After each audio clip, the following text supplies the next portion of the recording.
I quietly left after discovering my wife's affair after 3.5 years of marriage. A year later, my ghosted ex-wife tracked me down. After hearing of my wife's adultery, I moved to the hills. I'm not sure why I'm writing this, but perhaps it will be helpful to someone now that the incident is over and I've moved on. After 3.5 years of marriage, I learned of my wife's affair in February 2018. I worked a contract job that occasionally required a lot of travel but also permitted me to work from home when I returned. As a director of a technical sales company, my wife held a very lucrative position. Although things had become a little strained due to her working longer and longer hours and me traveling for work, we still had what I would call a fairly excellent marriage. Background: 5 years ago, at a cookout hosted by a mutual acquaintance, I met my wife, who is now my ex. We immediately clicked after we started talking. To be honest, I felt that being with a woman who was so attractive and articulate was a huge advantage. My rough around the edges demeanor somehow appealed to her. After a few weeks of dating, we found ourselves smitten with one another. When we would meet at each other's apartments, the clothes simply flew off. After 18 months of dating, we eventually got married and moved into a large apartment while saving for a down payment on a home. Things began to change after the first 3 years of marriage. Even though I still had feelings for her, I noticed that she would argue over little matters. When I mentioned all the late hours and the increasingly regular work outings, she would grow irate. Since she had been moving up the corporate ladder, she would claim that it was a necessary component of paying the dues. At least that was her justification. She informed me that since I was also away for weeks at a time, I had no right to challenge her. In reality, I had only been taking vacations for 3 or 4 days every 5 weeks or so I assured her that I could definitely manage cutting back on my travel time. There was never a conclusion to these highly circular arguments. Looking back, I realized that I was unaware that my wife was having an affair.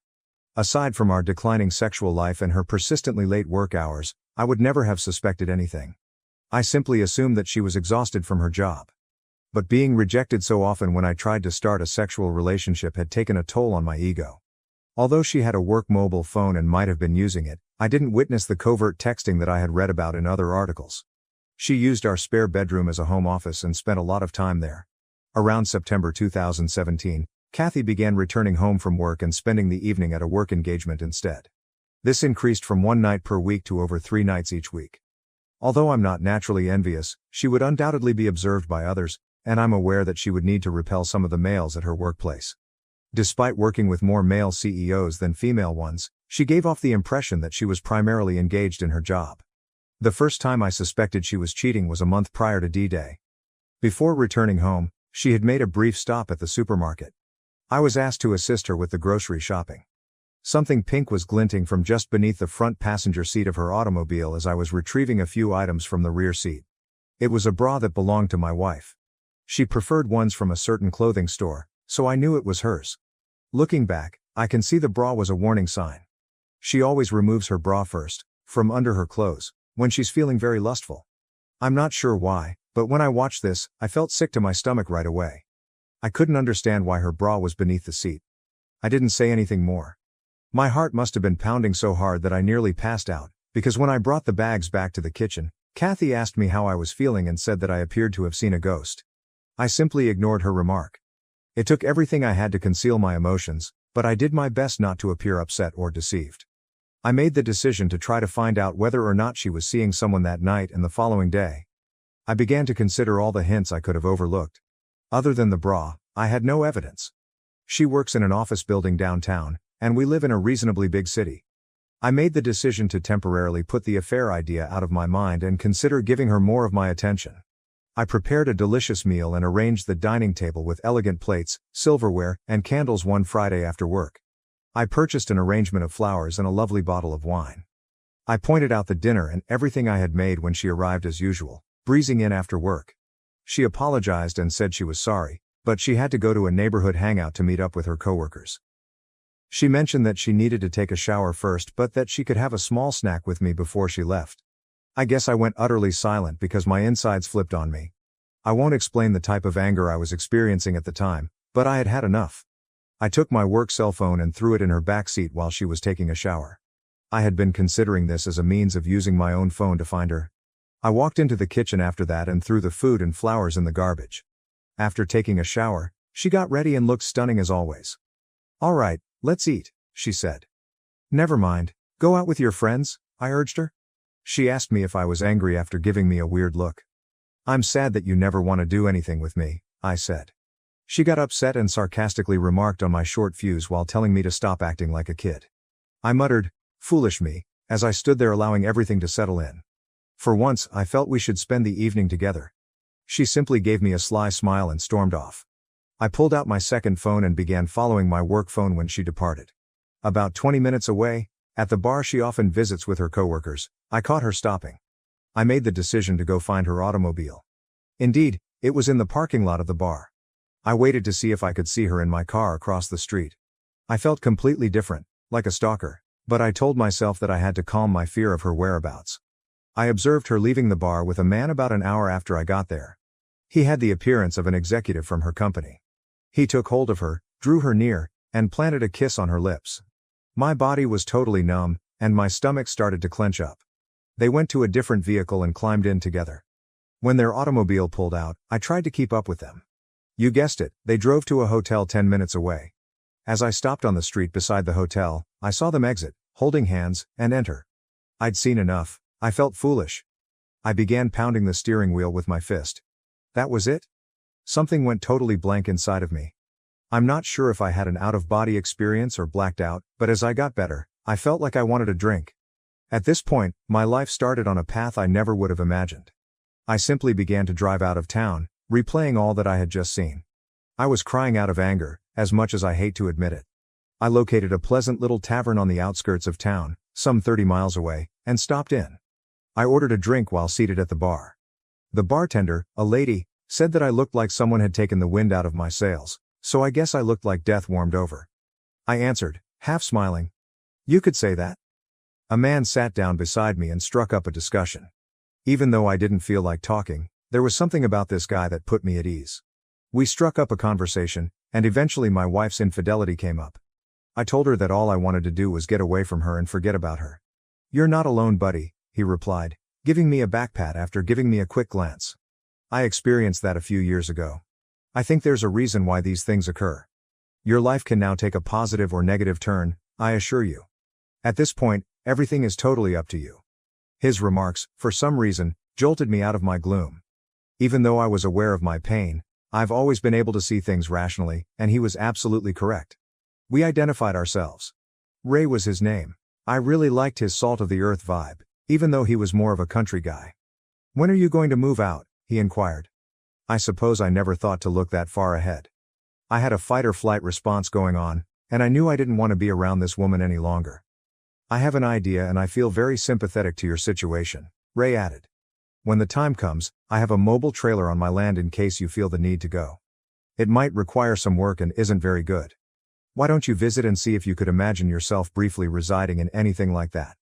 I'll give you a terrific bargain on it, at least.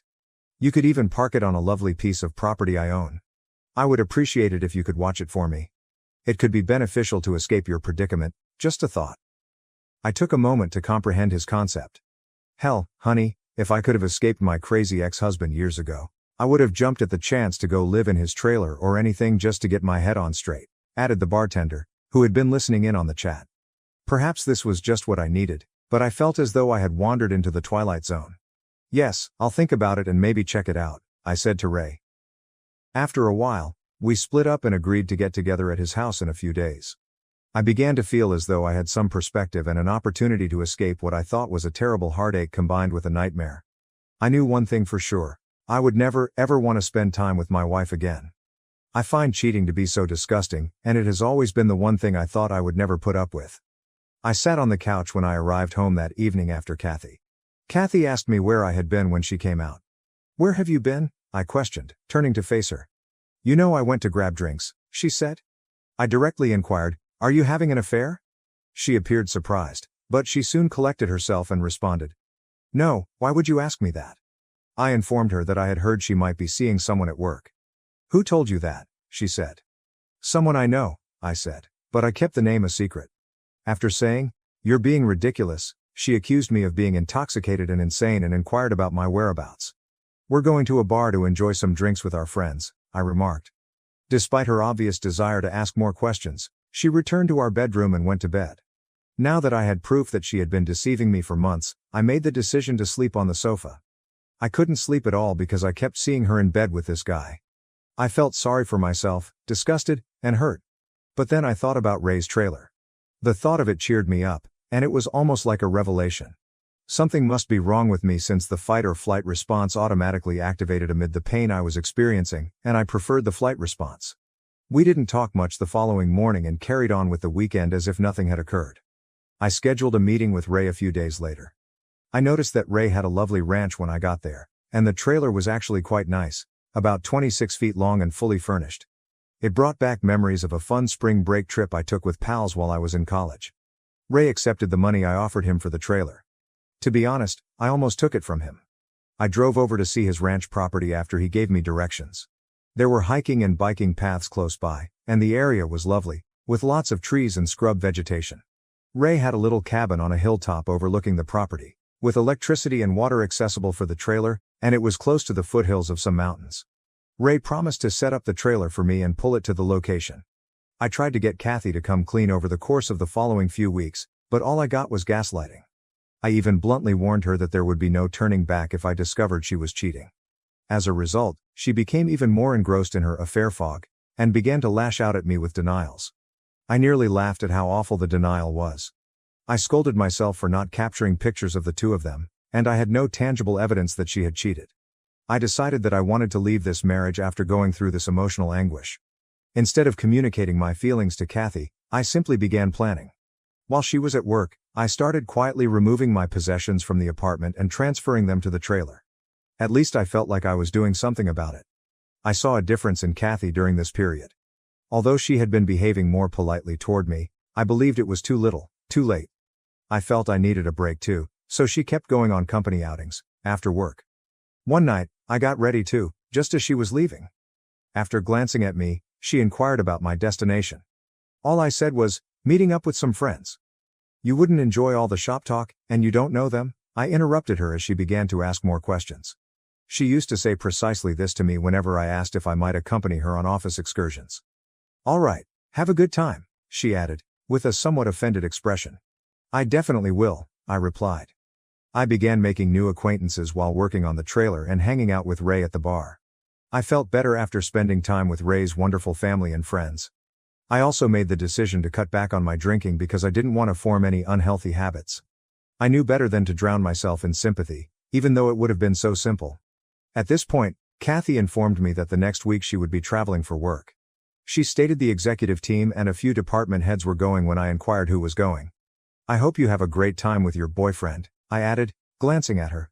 I immediately regretted saying that because it sparked a furious argument. Although, as Ray had informed me, it didn't really matter, I now regret not knowing more about her affair partner, AP. It doesn't matter who the other guy is, Ray replied. The fact that she chose to leave you is all that matters. She destroyed the marriage, whether she admits it or not, brother, facts are facts. Ray ought to write a book for the betrayed. Damn it. I had the ideal opportunity to move out entirely during Kathy's work vacation. When she was gone, I collected everything valuable that was mine, including clothes, laptops, and equipment. I didn't take any shared goods or furniture. I left a note before I left. It was a lengthy explanation at first, but I chose to make it brief. I wrote, I hope it was worth it on a piece of paper. On top of the note on the kitchen table, I set my wedding ring. I felt like a great weight had been lifted as I left. I was liberated. The hurt would take time to heal, and there would be baggage to cope with, but I had started. I needed time to myself and to swiftly and quietly get rid of her. The fact that I hadn't challenged her or coerced a confession didn't make me proud. I hadn't screamed or shouted. She didn't deserve it, in my opinion. She disregarded everything we owned, including our plans for the future, our aspirations for a home and a family, and now it was all gone. There was no turning back. I owed her absolutely nothing. She could handle the consequences. I hadn't planned anything or called a lawyer.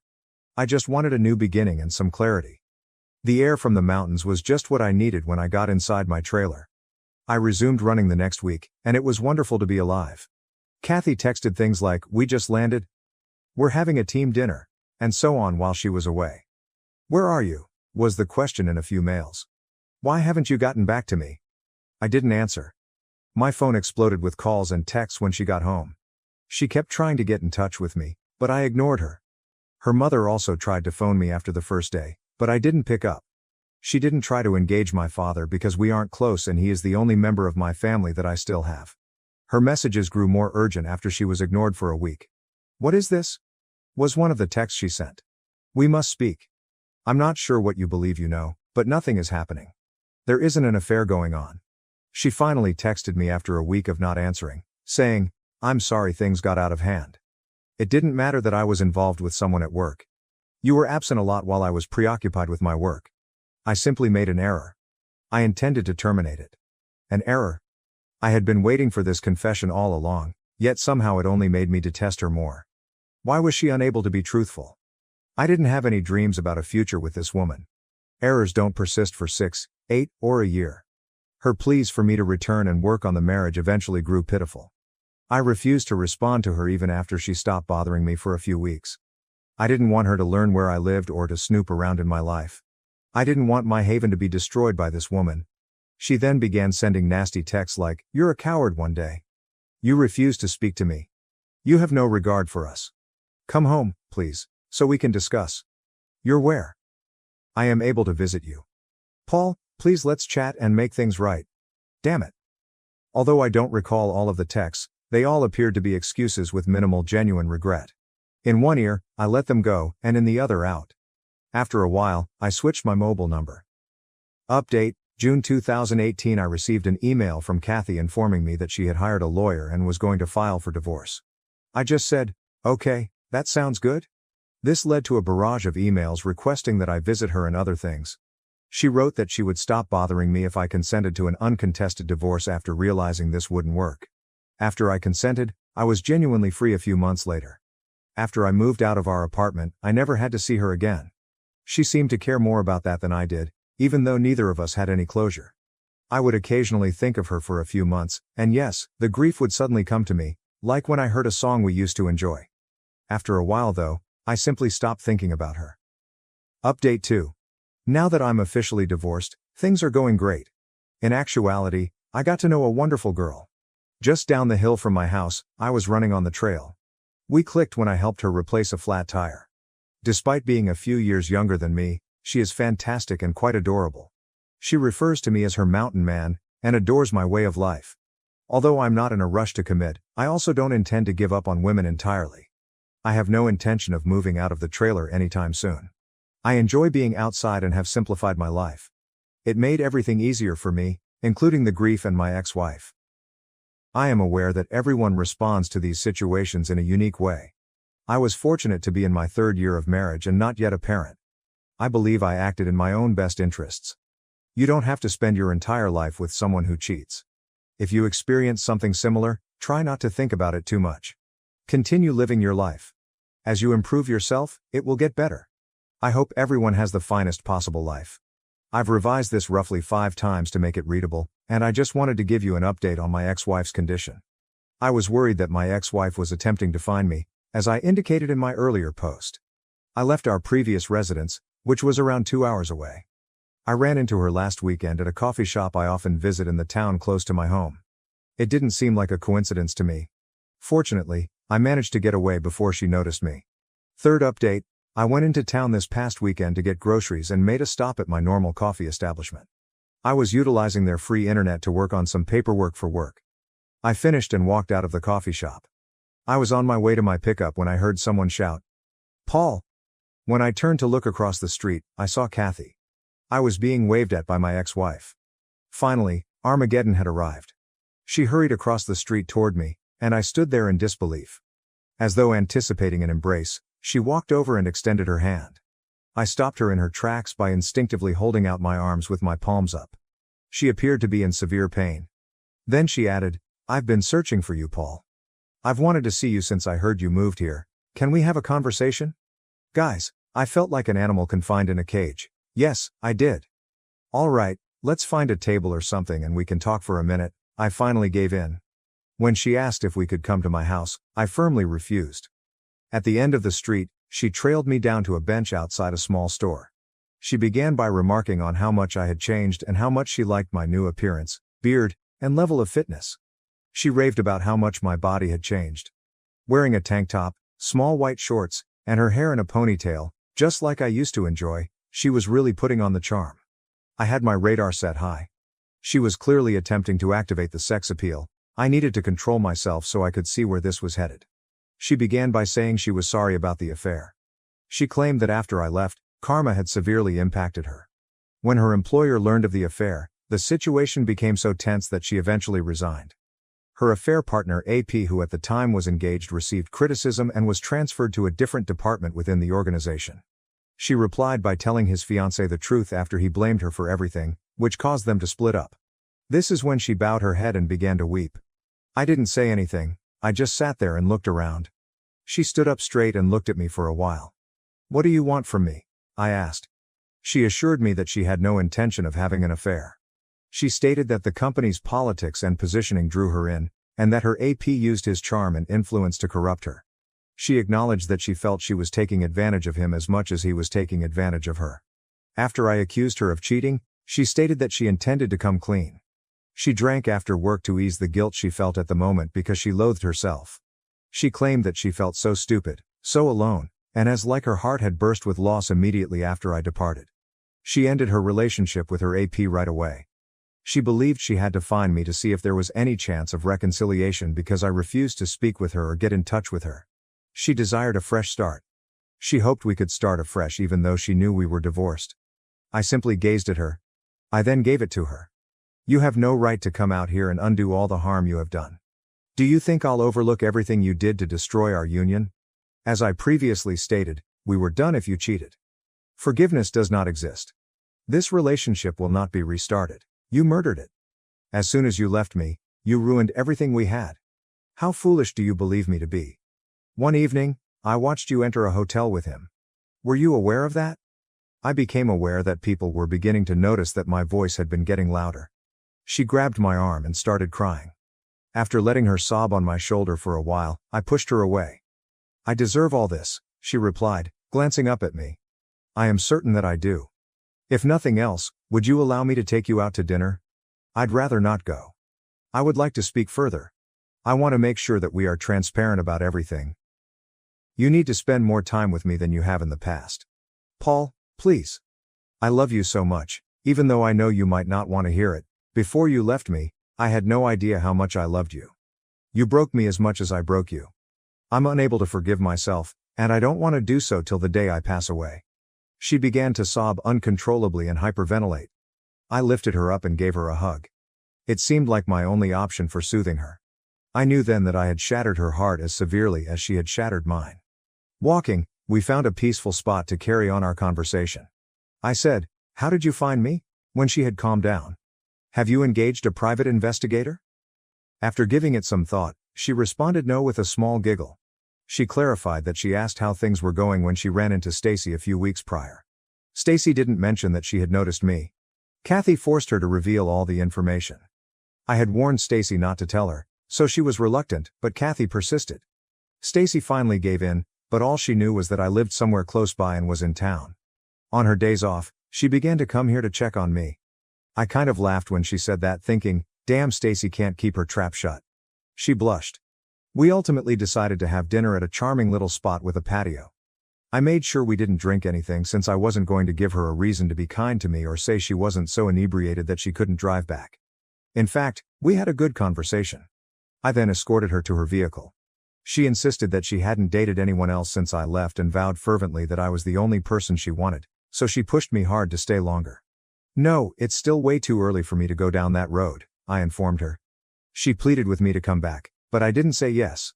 After giving her my new email address, I didn't say anything more. My response to her request for my phone number was, "You'll just blow it up with texts and calls." She wept over it, but in the end, she agreed with my choice. She promised to send me an email with information on returning to town the following weekend before she left.